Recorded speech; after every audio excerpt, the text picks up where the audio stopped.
Hey, happy Easter, everyone. Lots to talk about. Healing, books on healing. I want to get myself adjusted here so I can see y'all and say hi to y'all. Or if you live in the Ohio Valley and near Pittsburgh, yins. There you are. Lots to talk about. Yins is, let's see, second person plural. Yins. It's the Pittsburgh to Ohio Valley equivalent of y'all. So, welcome. Hey, hey, peeps. I see Mario Rocha Coffin is here, just live now. Get some people rolling in. I see some thumbs up. We want to talk about... Oh, we have 2 people watching us. Really good. Oh, yeah. Oh, look at that. Yay. There are 2 humans here. We're going to pile up. See if we can get it to 3. That'd be really impressive.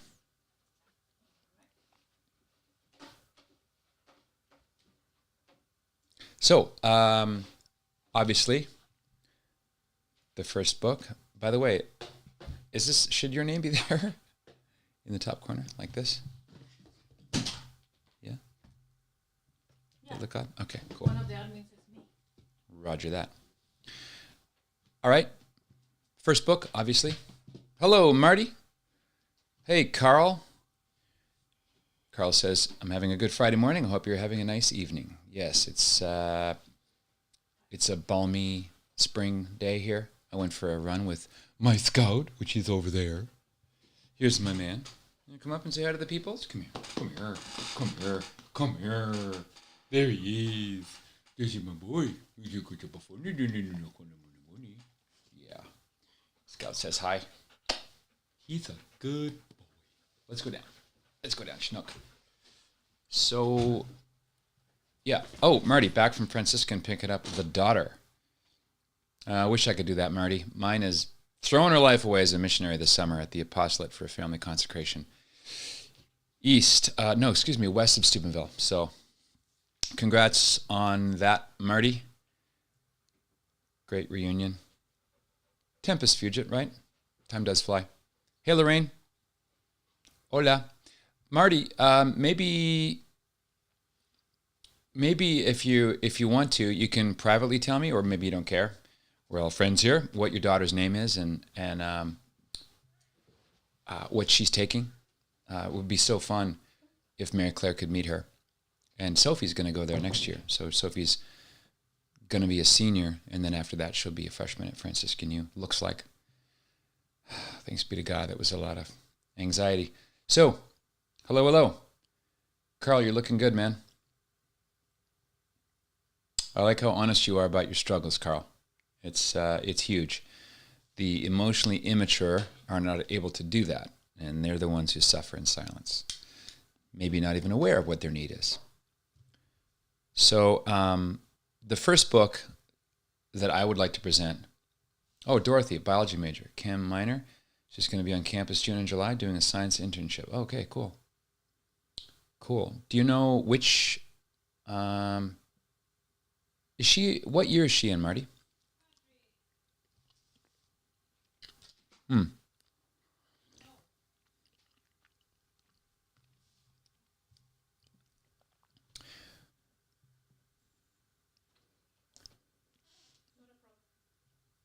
Yeah.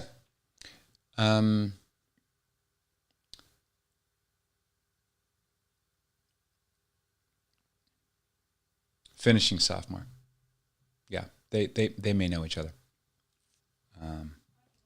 Yeah, no, it's okay. Yeah, 100% wrong. Yep, Mary Claire. So the first book that I would like to present for healing is the Bible, especially John's Gospel and the Passion accounts. And anything in Scripture that has to do with healing, you can do multiple searches. Here's a RSV Online is pretty cool.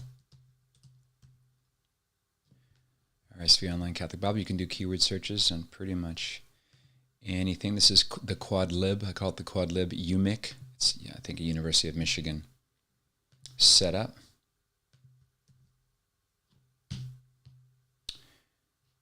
And so that's that.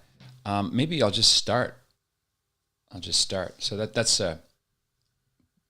Bible search engine.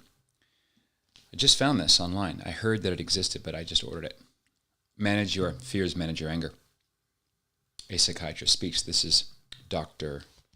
Abraham Lowe, about whom I've said quite a bit. He also wrote Mental Health and Will Training.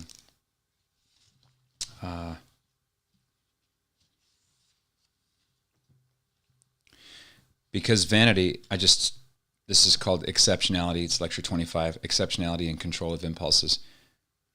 Because vanity is usually not accomplished. Since being vain, you don't get people to give you the due credit and flattery and honor, therefore you become tense. Vanity always makes you tense. And if you're a nervous patient and your vanity makes you tense, the tenseness creates symptoms and you can't get well. At least you can't get well quickly in due time. Very interesting stuff. This is the psychoanalysis, neuropsychiatrist Abraham Lowe kind of taking over Freud and basically setting it aside in favor of this management of fear and anger and nervous symptoms, depression, anxiety through training at what is now called Recovery International. So check out Dr. Abraham Lowe. Wonderful guy. Love to hear anyone else what your best practices for healing is, books-wise. You know, there is a book. Now, he was a closeted homosexual, which came out after he died. I actually knew him. He gave me a silent retreat at Dayspring. Dayspring? Daybreak, north of Toronto. And that's Father Henry Nouwen. He wrote a book I still like. I'm sure if I went back to it now, I would wince a little bit, but there's nothing doctrinally wrong with it. Father, he went by Harry. Harry is Dutch, short for Henry. Father Henry Nouwen. And the book is called, I'll just put it up here.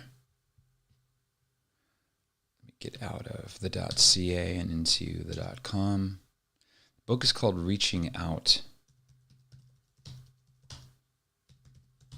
And it's a very interesting book. The three movements of our spiritual life came out in 1986, and here it is.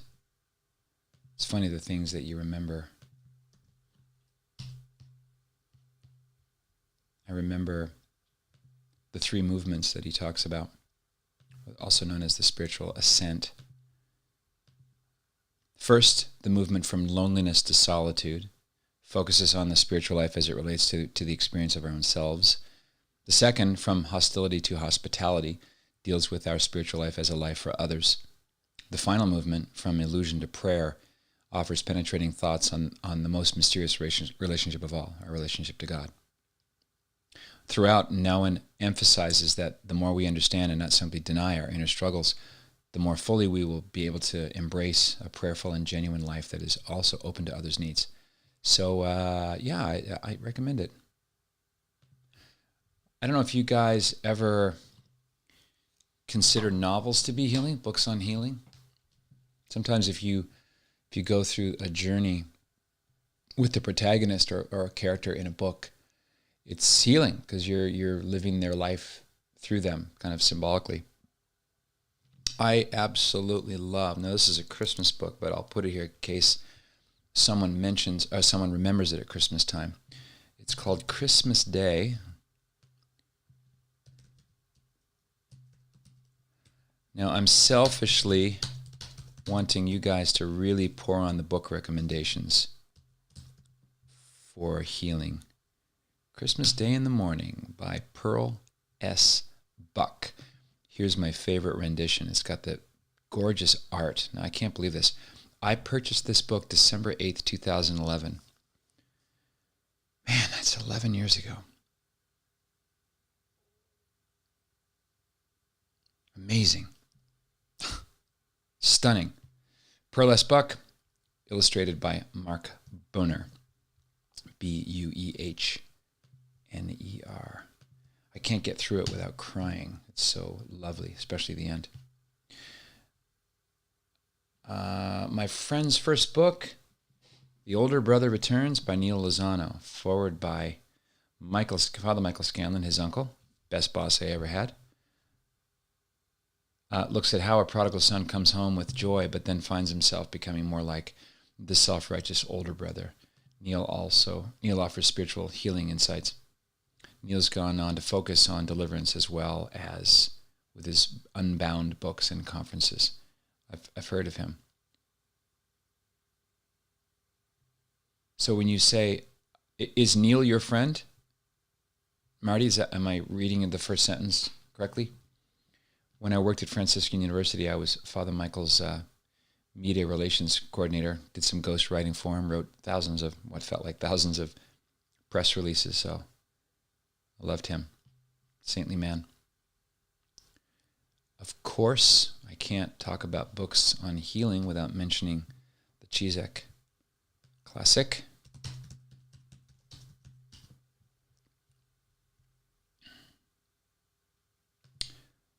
Walter Ciszek. An Extraordinary Testament of Faith. Here we go. Yeah, Neil's your fan. Okay, no. Did you go to any of the Charismatic Renewal conferences in the summer, Marty? Were you in the Charismatic Renewal scene? There's someone just told me about retreats. There's one this September, I think, in Louisiana. And it's Healing the Whole Person conference based on John Paul II. Here we go. Healing the Whole Person retreat in Lafayette, September 22nd. For your discernment, transformation in the heart of the church. I'll put the link right here. And here we go, yo. Who are these people? About the team. So this is, I don't know if they're based in Louisiana, or this is just one that's traveling there. Dr. Bob Schutz, Bart Schutz, don't know if it's brother or what. Sister Miriam James Heidland, whom I know. Carrie Schutz Daunt, daughter-in-law perhaps. Nicole Rodriguez, whom I don't know.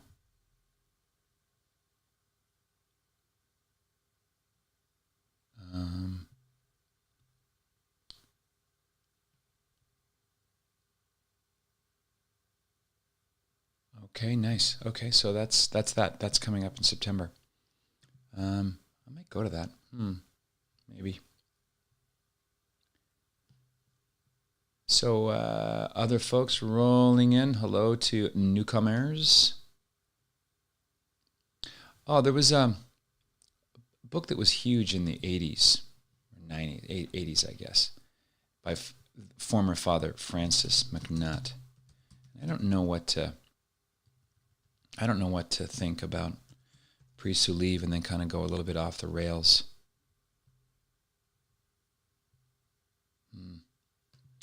This one is called Healing.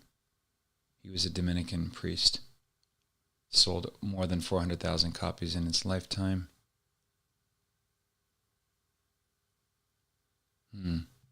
Well, for your discernment, I'll get it here. Do you know Bob Schutz? Lincoln? Let me get the name here for you. Dr. Bob Schutz. I don't know where he's, where he's located. But here's the spelling. Whoops. Come on.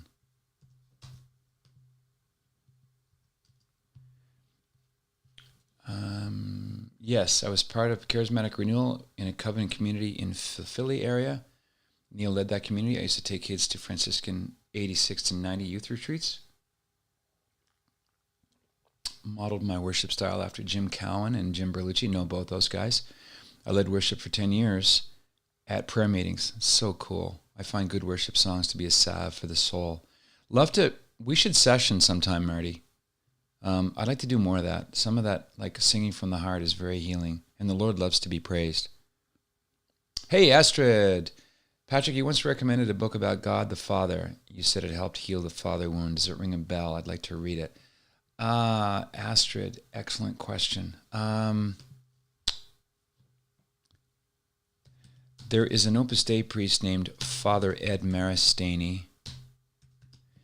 And that's called Call Him Father, How to Experience the Fatherhood of God.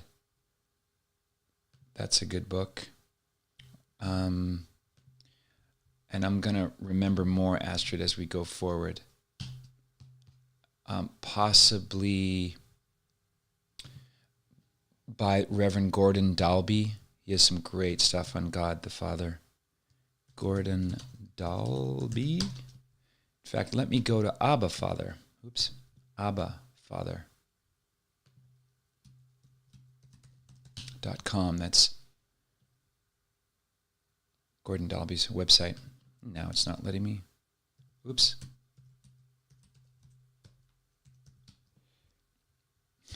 GABA. No, not GABA. Abba. Abba Father, well, it's really for men's ministry, but I think it works for everyone, frankly. Here's his books, CDs, DVDs. He's the most Catholic Protestant that I know. Books and audio books. Healing the Masculine Soul, Fight Like a Man, Sons of the Father, Do Pirates Wear Pajamas? Yeah, maybe this is not it. Do you remember anything else, Astrid? I want to be of maximal help here. Oh, Call Him Father, yeah. Yeah, it's it's very thin little book. And music, I couldn't even get through When God Ran. I tried to even read the lyrics last week and almost became a blubbering fool. And here it is. I'll give you the Benny Hester original. Here it is. Oops. Benny Hester. Now, forgive the 80s era tinkling synth pop Casio brand sound and just go for the lyrics. And I'll give you the Phillips Dean, whatever it's called, Phillips. Yeah, the lyrics are in the video. Two different versions of the same song. I prefer the original, but there it is. And just for jokes and fun, the lyrics.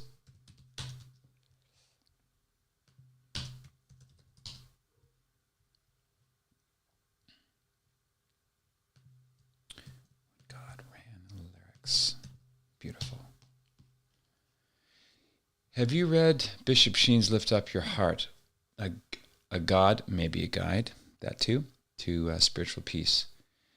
Yeah, I believe I have another version of that. I think it might have been called Peace of Soul. I'm not sure. There's another good book on healing, isn't there? Isn't it? Peace of Soul, as Sheen would say. I wanted to talk to him about his soul. Oh, that's cool. I have the 1949 version. Here is the 96 version. Magnificent book. In fact, am I going to go inside it? Is it going to let me?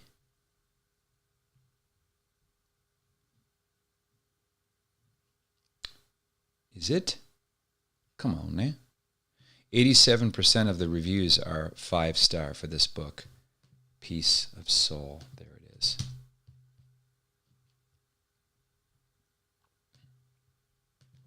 Peace of Soul, Sheen, quote.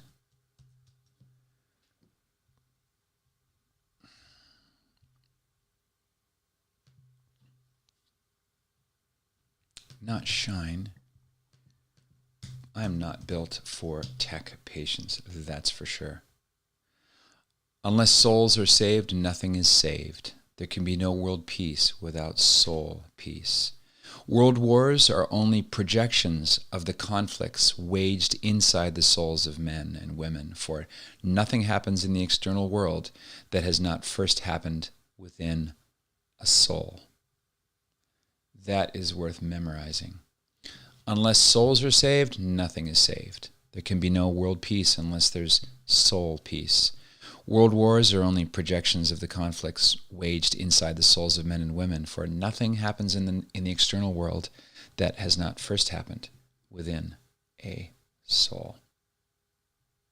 Here's another Sheen quote. Here is a psychological suggestion for acquiring peace of soul. Never brag. Never talk about yourself. Never rush to get first seats at table or in a theater. Never use people for your own advantage. Never lowered it over others as if they were better than they. You were better than they. I don't know. That sounds like a BS quote, actually. I have a pretty good ear for what is a Sheen quote and what is an actual Mother Teresa quote. There's a lot of falsely attributed things to Mother Teresa.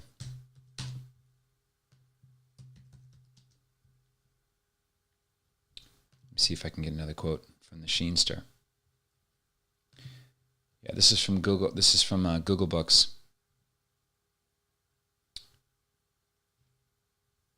Ooh, look at that, a little snippet version. Written in 1949, Sheen offers in this book a way for man to bring peace to his soul. He asks us to stop blaming our subconscious for all our ills and to examine instead our conscience, to turn away from the psychoanalyst and turn to God. He defines Freudianism as a revolution against the restraining influences of society. He tears the masks from the false gods of rationalized self-indulgence and misguided social reform and explains spiritual discipline and divine authority as a means to greater freedom. That's pretty cool from Uncle Sheenster. Yes, Father Groeschel. Beautiful. That was the very first man I ever interviewed on Catholic Answers Live. Father Groeschel. Called me Jason halfway through for a time, so I was honored since there's a little bit of Jason in all of us. Drove him around when he was in Franciscan U as the chauffeur working for Father Mike. He was also the spiritual director of Father Stu Long, by the way. That doesn't appear in the movie. Yeah, Arise from Darkness. Oh, here's a good one. Here is a goodie. Thank you for that.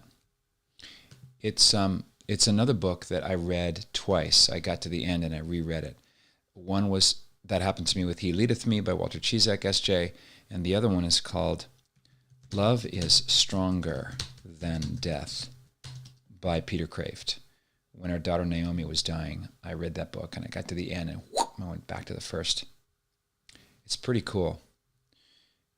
Very, very cool book. It's his first book. He wrote a monograph on C.S. Lewis when he was 38. That was his very first published work. And then he just started cranking out these amazing books.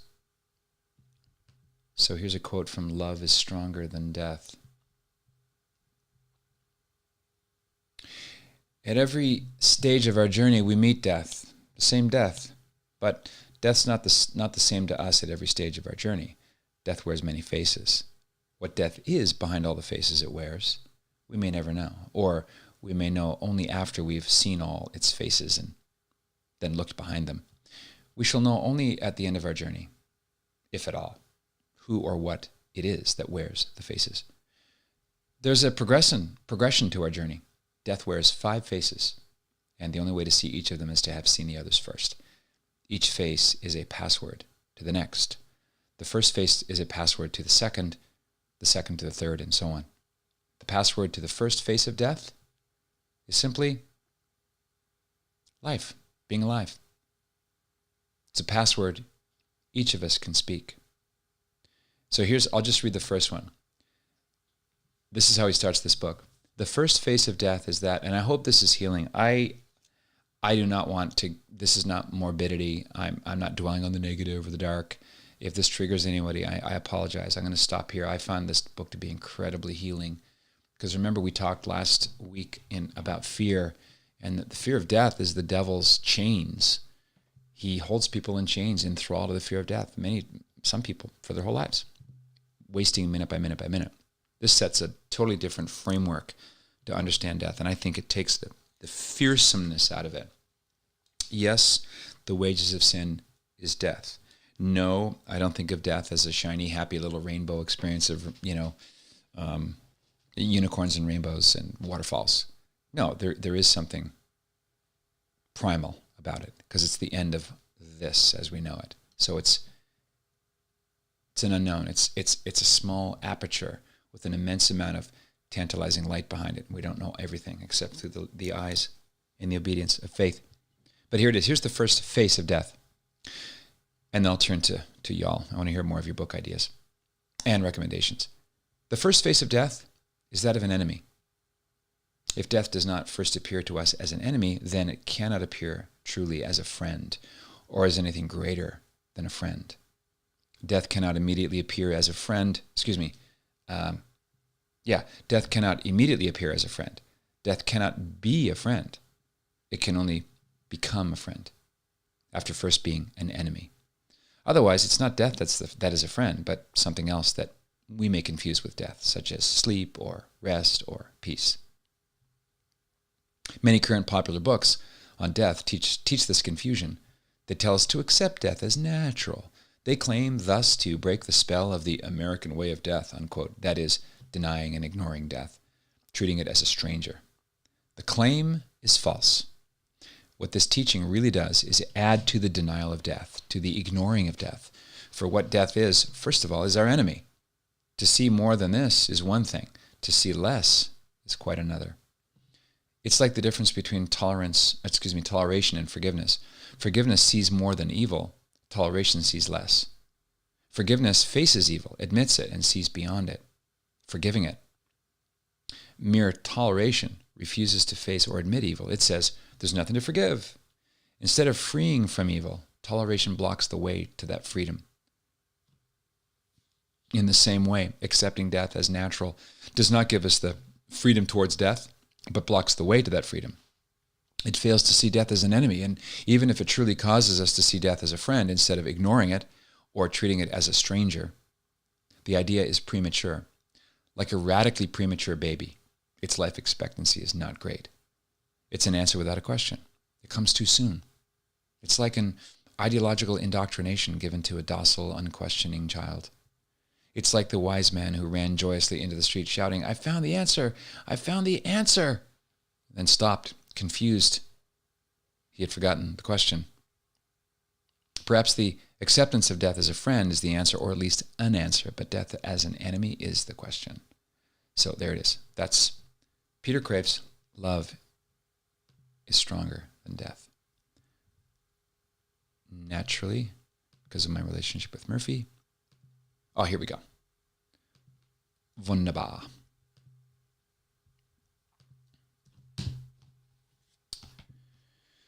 All right, backing up here. Oh, you know what I'll do? I'll give one more, and that I found also healing, also by Kreeft, and that is Making Sense of Suffering. Great book. 7 different angles on. This book is for anyone who's ever wept and wondered why. Here it is. I'm going to get to yours, Carl. I remembered a book, After the Heavy Rain, by Sokriska S. Him, who forgave the Khmer Rouge for killing his family. Wow. Goodness. Man, oh man, oh man. C.S. Lewis wrote The Problem of Pain. That was considered a good book on suffering. Lewis experienced suffering firsthand as he died of cancer. I think you mean his wife. Yeah, his wife.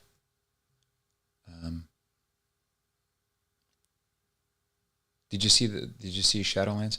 I remember I read A Grief Observed when I was a teenager after got my heart broken. It's written, I think, as a nom de plume. Yeah, there's a pretty powerful scene in Shadowlands when Anthony Hopkins comes back from his wife's funeral and he sits and sobs with their young son, Douglas Gresham. Marty says, Father Grishel prayed for my wife when we were having issues having children. A fertility expert who did a laparoscopy on her, said we have a 1% chance of conceiving and 0% chance of carrying to term. And they offered us the in vitro procedure. We said, no way, we're Catholic, and we'll adopt if we can't have our own. With Father Grushel's prayers and a small group of women doing around a 25 or 50 day, can't remember now, novena, we now have 2 biological girls. Prayer can tap God's healing power if it's according to his will. Oh yes, Carl, thank you. That is amazing, Marty. That's so cool. Please tell me that you called at least one of those girls Benedict.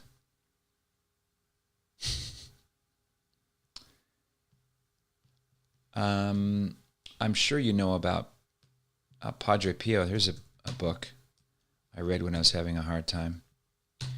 Bernard Ruffin. This book has a very, I was kind of healed by this book in a way.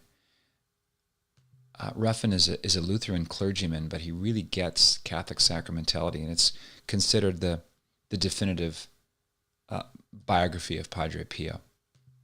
Ironic, right? 86% of the reviews are 5-star. So you know what's funny? Here's a stiff, tradish Catholic slamming the book, informative but dry. Ruffin is a Lutheran, not a Catholic, so it's only fitting that he should prefer not to imbue this story with love for the saints. It's so good, this book. Anyway, here it is for your own discernment. No problem, Carl. I kind of got you. Padre Pio. Congrats, Marty. It's beautiful. All right. So what else? What other kind of books on healing? Love to hear maybe a novel. If there's any novels that y'all have read that you really loved. And if you're lurking, say hello.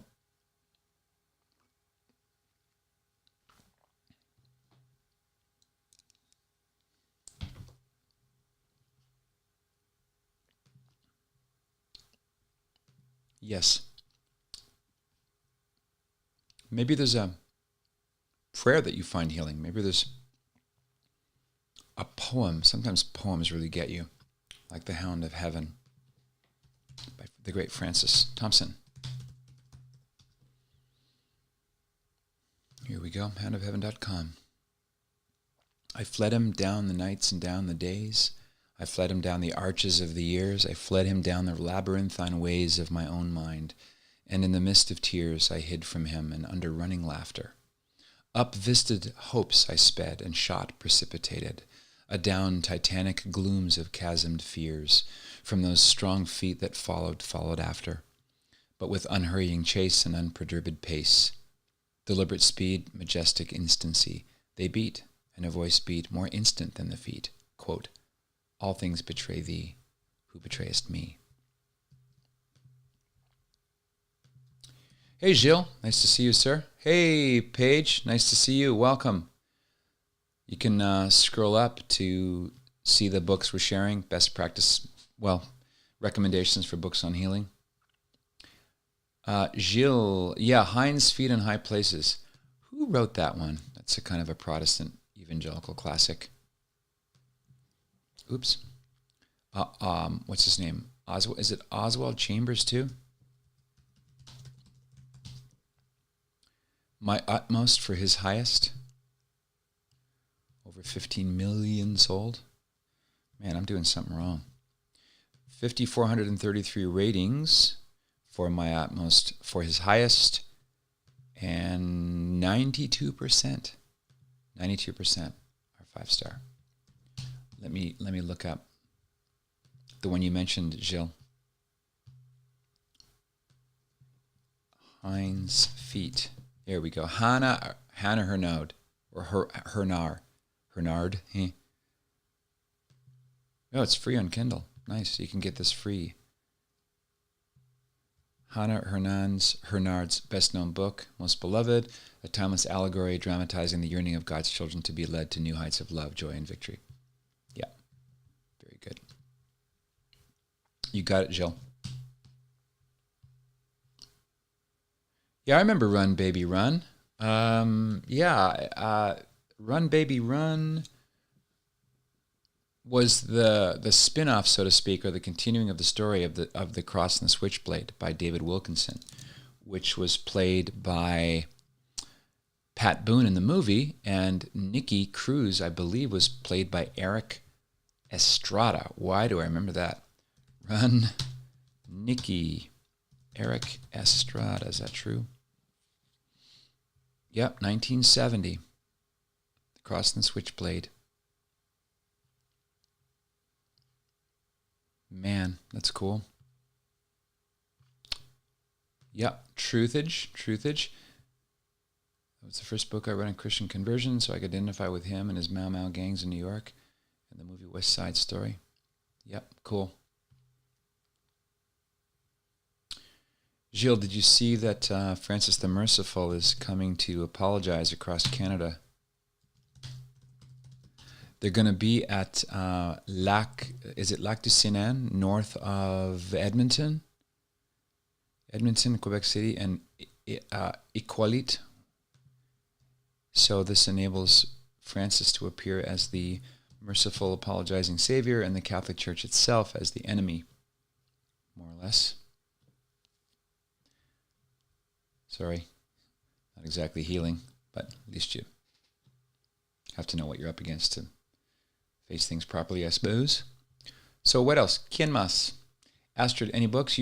Astrid, if you're still there, you have a wide range of reading loves and commitment. Even Eat the Frog I found so good. Eat That Frog? Brian Davis? Brian Tracy. 21 Great Ways to Stop Procrastinating and Get More Done in Less Time.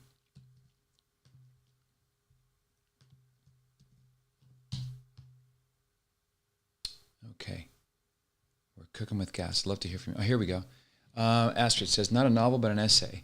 A Memoir of Marianne by Flannery O'Connor is one of the most beautiful and consoling things I've ever read. Most of her work is healing. I find, though Violent Grace sometimes. It's in her anthology from Library of America. Okay, cool. Thank you.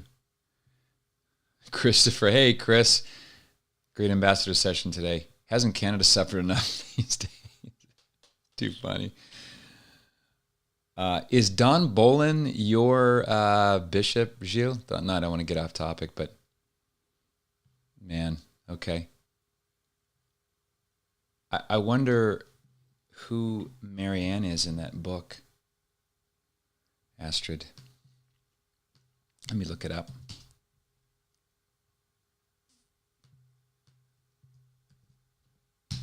A Memory of Marianne by Flannery O'Connor. Look at that. Flannery O'Connor introduction.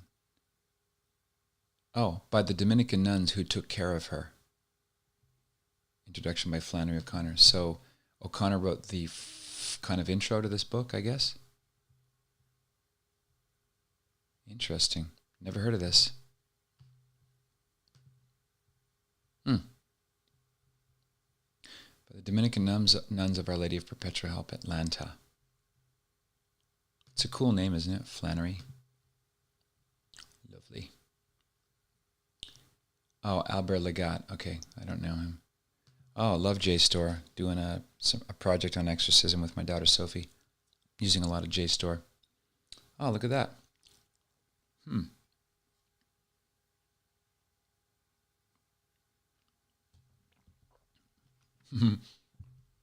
Marianne was, O'Connor feared, one of those pious children, unquote, she never cared to read about. When the Sisters of Our Lady of Perpetual Help Free Cancer home in Atlanta invited O'Connor to write Marianne's story and visit the home, she replied, I did not wish to imbibe Marianne's atmosphere. I was not capable of writing her story. Ultimately, what convinces O'Connor to work with this project is her encounter with Marianne's photograph. She recalls this moment in her introduction to the memoir. So, Marianne Long was a girl who lived until she was 12 and died of cancer that disfigured her face, but who inspired those around her. This is Flannery O'Connor, and I'll just maybe tantalize you, because this is what turned her to decide to write about Mary Ann Long. I picked the photo up to give it a last cursory look before returning it to the sisters. It showed a little girl in her first communion dress and veil. She was sitting on a bench holding something I couldn't make out. Her small face was straight and bright on one side. The other side was protuberant. The eye was bandaged. The nose and mouth crowded slightly out of place. The child looked out at her observer with an obvious happiness and composure. I continued to gaze at the picture long after I thought to be finished with it. So, yeah, wow. Heavy. You liked it, huh, Astrid? Makes you wonder about cases like that. Why isn't she venerable now? Why isn't she? Was she a saint? If not, I mean, she got earned the attention of the saintly Flannery O'Connor. Things that make you go, Marty says, wife and I recently watched Corrie ten Boom, A Faith Undefeated. It touched on the healing of soul she needed to get so that when she finally met while traveling and speaking on her concentration camp experience, the guard who treated her and her sister extremely bad. Yeah, it's so amazing. I'm gonna watch that. Corrie ten Boom, A Faith Undefeated. Thank you, Marty. Thank you. Carl says, now we're talking here. A more recent book, Love Hunger, A Harrowing Journey from Sexual Addiction to True Freedom. He said he was a chance to land the role of Luke Skywalker. Interesting. Sounds like maybe a former actor. Kyle David Foster. Interesting cat. Thank you for this. He's an MDiv, Protestant guy. Such were some of you. Okay.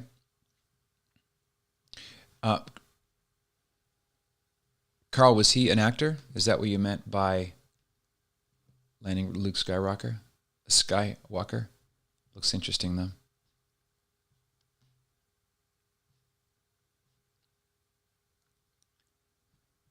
All right, then. So, another book I wanted to... Oh, Far From Being Raised to the Altars, unfortunately. Flannery's name was removed from a Jesuit university dormitory during the days of BLM rage with accusations of some racism in her writings. Yeah, this is a woman who lived in Milledgeville, Georgia, surrounded by blacks. She did not care about skin color. She does have an interesting and typically funny but grotesque short story called The Artificial Nigger. I'm sure that didn't help her cause. It's funny how a title like that can actually be inherently anti-racism. Yeah, it's about Mr. Head. Interesting. It's kind of a parable. Mr. Head and his orphaned, this is short, and his orphaned 10-year-old grandson Nelson live in the Georgia countryside. Mr. Head is taking Nelson to visit Atlanta for the first time since Nelson's birth. Nelson's sure he'll enjoy the city, but his grandfather tells him that he's naive, pokes fun at him during their early morning train ride into town when Nelson sees a black person for the first time. After seeing some impressive buildings and shops, Mr. Head shows Nelson the less impressive side of the city. Nelson claims that they lead to hell. They get lost and walk through a predominantly black section of town. Not wanting to ask anyone there for directions, Mr. Head finally acquiesces to Nelson's requests and allows the boy to ask a black woman for directions. She suggests they take the streetcar back to the train station, but they don't know how to get on it. The situation's embarrassing both for Nelson and his grandfather. They continue walking but remain lost. Taking a short rest, Nelson falls asleep. When he wakes up, he's lost sight of his grandfather. Panicking, he races down the street and runs into an older woman, knocking her down. When the gathering crowd demands to know who's responsible for the boy, Mr. Head denies knowing him. Nelson feels betrayed and loses respect for the grandfather. Eventually, they end up in a wealthy suburb, which seems strangely deserted. Finally, they encounter a man walking his dogs who points them to the nearest train station. Along the way there, they pass a plaster cast of a black figure with a watermelon adorning a lawn fence, from which the story gets its title. Mr. Head says, "They ain't got enough real ones here. They got to have an artificial one." That's actually funny. As they stand together, gaping at the artificial nigger of the title, both man and boy experience a redemptive epiphany as they simultaneously recognize in the figurine a symbol of human suffering and the imputed mercy that comes from such suffering. The story ends with them leaving the city and, after getting off the train, standing at their whistle stop in a mild state of shock. Mr. Head experiences again this mysterious divine mercy, quote, which covered his pride like a flame and consumed it. And Nelson says, quote, "I'm glad I went once, but I'll never go back again." That's in the collection A Good Man Is Hard to Find. Flannery O'Connor. Okay, so thanks for that, Astrid. Beautiful. The book posted by David Kyle Foster was an aspiring actor and is now a pastor. Yep, got it. Chris says, too many people have no sense of context if it doesn't bow to political correctness. Would it have been better for those protesters who actually read the work? Well, that's kind of radical and unrealistic, Chris. Come on.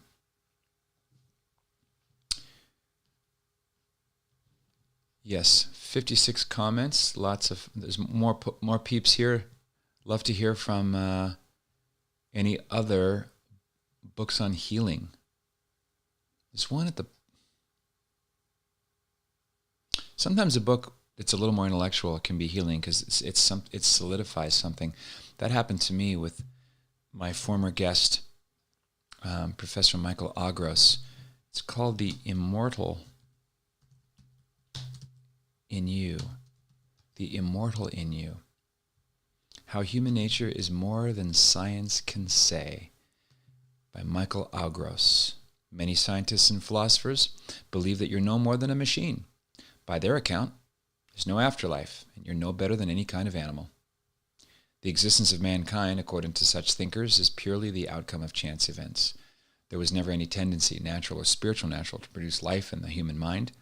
The universe is hostile or indifferent toward you, and you occupy no special place within it. So then he obviously turns the corner. And I think Peter Kraft endorses this book. He was on my show in I think the first year. Maybe. Came out in 2017.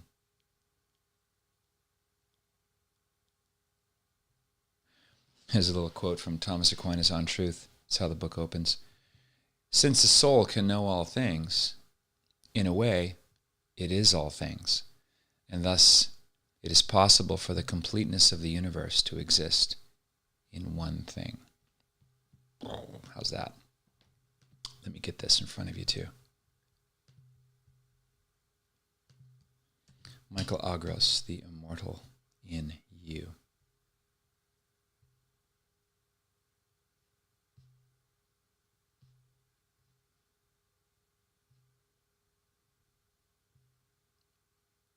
I guess movies can heal too. It's quite a movie. There's one sex scene, but it's not porn or nudity. It's just kind of a bestial, let's just say it's an adulterous sex scene, so it's meant to be furtive and disturbing, not erotic or anything titillating. It's kind of ugly. Again, no nudity. And that's the movie Lantana, which is an Australian film directed by or written by Andrew Bovet. You may have heard of this, Carl. It stars Anthony LaPaglia, 2001. Wow, gosh. Carrie Armstrong, Jeffrey Rush, Barbara Hershey, Vince Colosimo. I will share with you the trailer for this movie. It's pro-monogamy through the lens of adultery.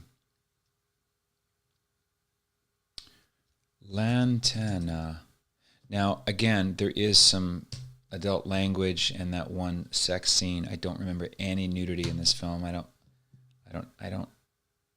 have no tolerance for that. But here it is. The trailer. Yeah. It's melancholy, but very, very hope-filled. And there's a song at the end of the movie. This is how the movie ends, with Celia Cruz. ¿Conoces Celia Cruz, Astrid?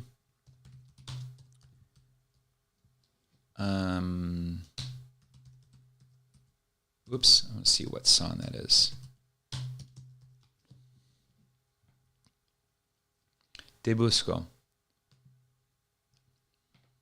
Te busco. Here it is. Scene from the film.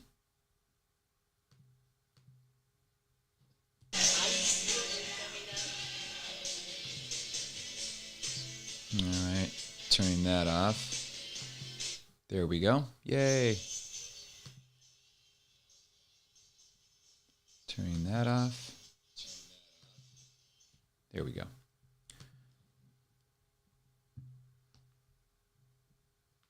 All righty. Marty says, I thought the Father Stu movie would be a good father-son watching movie for where the son may be a Christian, but the father isn't, and they needed it to jumpstart toward healing.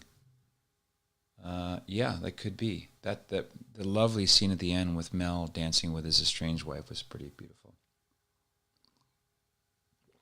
A lot of F-bombs dropped. I don't know why Rosalind Ross had to have Mark Wahlberg take his shirt off and go topless for his baptism. That was a bit weird. In real life, they lived together, and he didn't swear after his conversion. So there's a lot of, stuff that was a little Hollywoodish.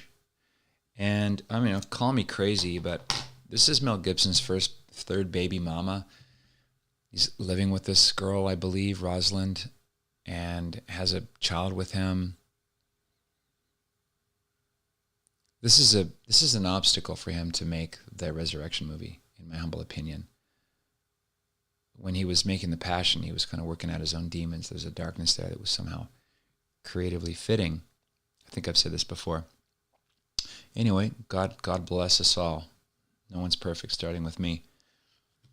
We'll see. But pretty emotional. My dad had the same condition that Father Stu did. And very, very moving at the end. Also, of course, you can't have a valid ordination that's sprung on a guy. They kind of did the surprise. Spoiler alert. Oh well. Chris says, there's a great book that might be out of print called Christ's Appeal for Love, taken from the writings of Sister Josefa Menendez, Jesus sharing his ardent desire for our so often unrequited love. This is part of a larger book still in print called The Way of Divine Love. Very inspiring about the value of suffering and redemption for us all, as well as how much our Lord wants to be with us. Okay, thank you, Christoph. Nice. Paige, Keith's wife, says, this is a bit out of left field, and this is the wife of Kent, but I found the Joy Luck Club by Amy Tan very healing in the area of mother-daughter relationships. Grace is easier to give when we have an understanding of others' struggles and histories. I don't know much about the Joy Luck Club. I've heard it's good. It was mega popular, I think, the book and the movie, right? Oh, you saw Father Stu. I don't know how it's doing box office-wise. Let me look up Joy Luck Club page to see if there was a movie version.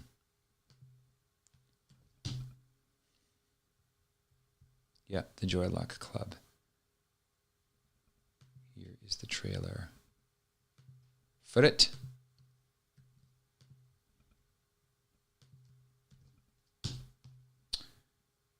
Movie was as good as the book, in my opinion. Well, normally books, of course, they allow you to go down deep into the soul and the thoughts of the characters, and also there's the omniscient narrator element. But a lot of movies have voiceovers, which is a kind of stand-in for the omniscient narrator. So that does make sense. And no, not left field at all. I know most of the men here, and some of the women maybe, have probably seen Field of Dreams with Kevin Costner. Definitely a liberal tilt premise, but there's some very emotional stuff in this movie, especially for men, father and son stuff. Field of Dreams. According to Wikipedia, Father Stu has made $19.5 million. Unfortunately, I need to get going. All right, Carl, God bless you, man. Have a great Friday in the land of tomorrow. MDB. If you know, do you know Christine Wood, Dr. Christine Wood? Carl, let me know. She's a friend. She's in Hobart. I think she still works with Archbishop Julian Porteous. She used to teach at John Paul II University in Escondido. Let me see, IMDb. Father Stu. Let's see how it's doing in the box office. 6.9 out of 10. Popularity at or about 70. That's not too bad. 56 critics review. Let me see what the Rotten Tomatoes is. Are we going to get Rotten? No, I don't see it there. Are we going to get a list of the box office? Interesting that Malcolm McDowell was in it. He was also in A Clockwork Orange. Well, I guess it doesn't matter.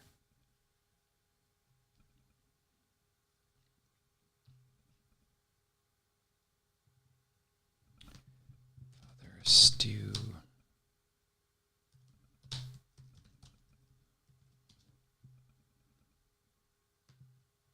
Box office mojo. Here we go. Oh, here we go. Here we go. Yes, ma'am.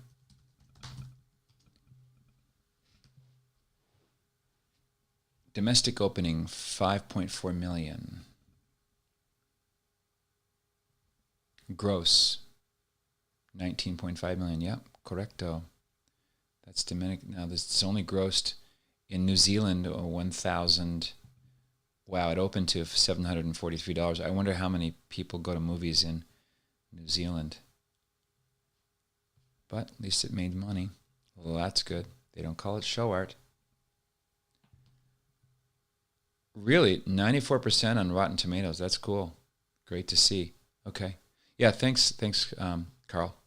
He's a good Christian Catholic evangelist and philosopher.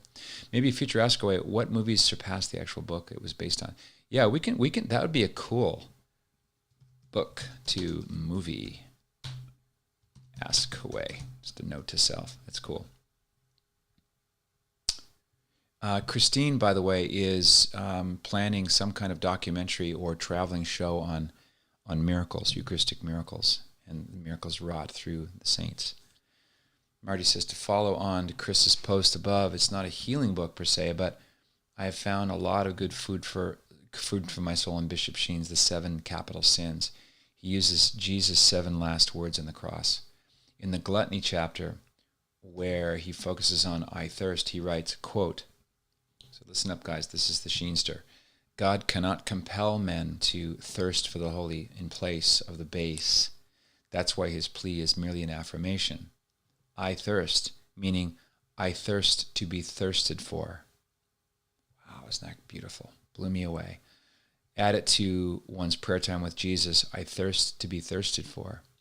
By his stripes we are healed. Isaiah 53:5. Man, that's awesome. I never read the Shack page. I know it's got some, it's about a female black God the Father named Poppy, right? My mother did some kind of, not, I guess book study, not Bible study. But sometimes people, they can be touched by something completely secular or even new agey, and they glean the logos from it and they leave the rest. And that's why being Catholic is so great. You pick up logos, which is Christ, no matter what the source is. And you can, test the spirits, hold fast to what is good. So that is cool. Here's a book that is due for a remake. It was made in 1951 by John Ford, and it's called I think it's called The Fugitive. But it's not great. It's what's his name? Henry Ford as the priest. But the book I was going to mention, that's a riff off of, even though John Ford was a Catholic, it doesn't quite grab it. The Power and the Glory by Graham Greene. The Power and the Glory. But a whiskey priest. Graham Greene's masterpiece, says John Updike. In the Mexican state of Tabasco in the 1930s, all vestiges of Catholicism are being outlawed by the government. As churches are razed to the ground, icons are banned, and the price of devotion is execution. An unnamed member of the clergy flees. He's only known as the whiskey priest. Beset by heretical vices, guilt, and an immoral past, he's torn between self-destruction and self-preservation. Too modest to be a martyr, too stubborn to follow the law, and too craven to take a bullet, he now travels as one of the hunted, attending in secret to the spiritual needs of the faithful. When a peasant begs him to return to Tabasco to hear the confessions of a dying man, the whiskey priest knows it's a trap. But it's also his duty, and possibly his salvation. So great. What's that line from that book? Maybe we can stop here. Here it is. There's always one moment in childhood when the door opens and lets the future in. There's always one moment in childhood when the door opens and lets the future in. Lovely. Paige says, I like the movie better than the book, and I didn't get hung up on God being a black female. That's good. That would kind of ruin it if you did, right? Okay, guys, thanks for that, Marty. Thank you very much, Carl and Paige and Carl and Christopher. Make sure I get all the names here. And Astrid. Hope to see you Saturday, Astrid. Local Orange County Nationistas are going to be in a private residence event for free with Father Jim Altman. I'm going to be interviewing him and doing a Q&A show on Saturday at 5. So if you're in Orange County, let us know. Gilles, au revoir, Gilles. Bonne fête. Alouette, je te plumerai les têtes. Alouette, le Jean Baliveau, le New York Ranger, le Guy Lafleur, les Habitants de Montréal, Trois-Rivières, Dépanneur, Poutine. Mais oui. So guys, thanks for being awesome. Thank you very much for the encouragement and the book ideas. Love it. Deus benedicat. Benedicat omnibus. May the Lord always bless you. God bless you always.